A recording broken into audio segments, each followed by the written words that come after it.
Hello dear students, welcome to my channel BK Munna Lal. आज मैं आपको 12th English prose book flamingo के lesson 6 poets and pancake का long answer type question discuss करने वाला हूं। यदि अभी तक आपने मेरे चैनल को सब्सक्राइब न किया हो तो अवश्य कर लें, जिससे आप मेरे आने वाले हर वीडियो का नोटिफिकेशन प्राप्त कर सकें और उसका लाभ ले सकें।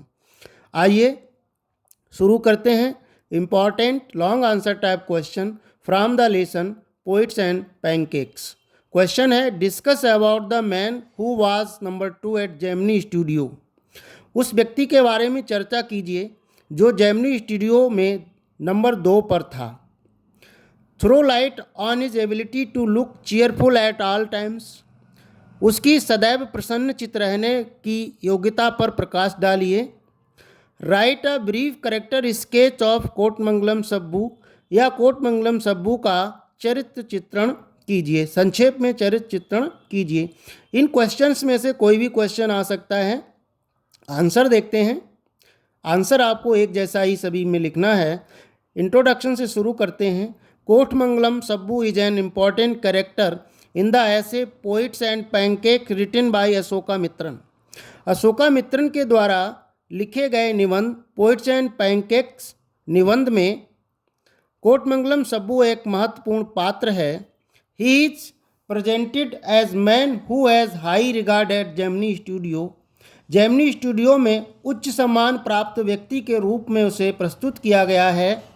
ही वॉज बॉर्न ब्राह्मण, वो एक ब्राह्मण के रूप में पैदा हुआ। And may have risen to the position number 2 at Gemini Studio because of this virtues.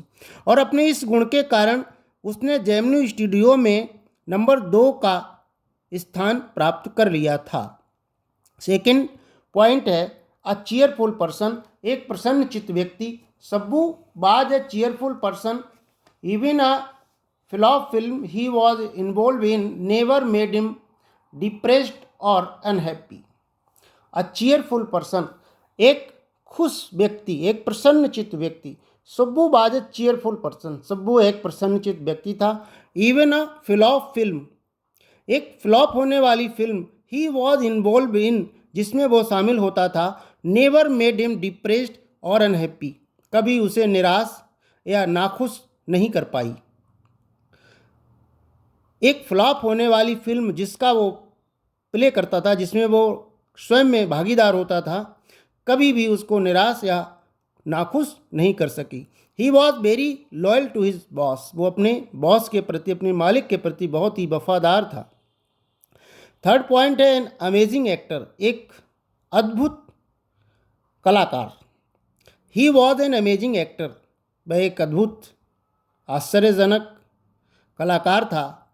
He never aspired to the lead roles, but whatever roles he got he perform them better than the main players.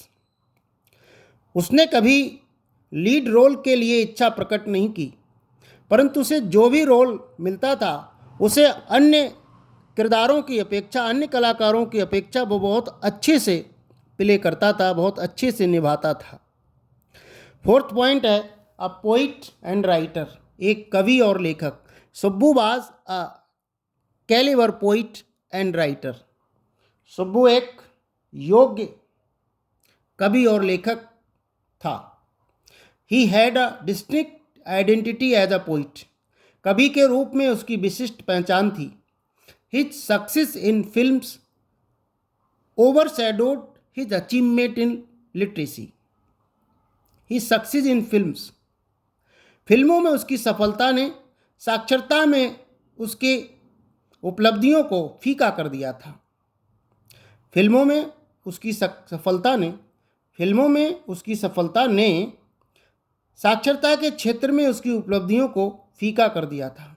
He compose truly original poems, वह मूल रूप से सच्ची कविताएं लिखता था। He wrote a novel Thillana Mohan Mallam, Thillana Mohan Mawal, उसने एक उपन्यास लिखा था Thillana Mohan Mawal with a lot of character, जिसमें बहुत सारे चरित्र थे। कंक्लूड कर सकते हैं अब हम इस प्रश्न को। Thus we see that इस प्रकार से हम देखते हैं Subbu was number 2 at Gemini Studio में सुब्बू नंबर 2 पर था। His struggle, hard work, talent and good nature brought him great success. उसका संघर्ष, कठिन परिश्रम, गुण और अच्छा स्वभाव उसे महान सफलता दिलाई। उसके संघर्ष ने, कठिन परिश्रम, गुण और अच्छे स्वभाव ने उसको महान सफलता दिलाई थी। The author Ashoka Mitran portrayed him as an extremely creative and lovable human being. लेखक अशोका मित्रन ने उसे सर्वोच्च सृजनात्मक, क्रिएटिव कहते हैं सृजनात्मक, और प्रेमी, प्यार करने योग्य मानव के रूप में उसको चित्रित किया है। आशा है डियर स्टूडेंट्स वीडियो आपको पसंद आया होगा। पसंद आया हो तो लाइक कीजिएगा, शेयर कीजिएगा। Thanks for watching. वीडियो के डिस्क्रिप्शन बॉक्स में इस लेसन के शॉर्ट आंसर टाइप क्वेश्चंस की लिंक मैं दे दूंगा, वहां आप जाकर उसको तैयार कर सकते हैं, उन क्वेश्चंस को, और उनका लाभ ले सकते हैं।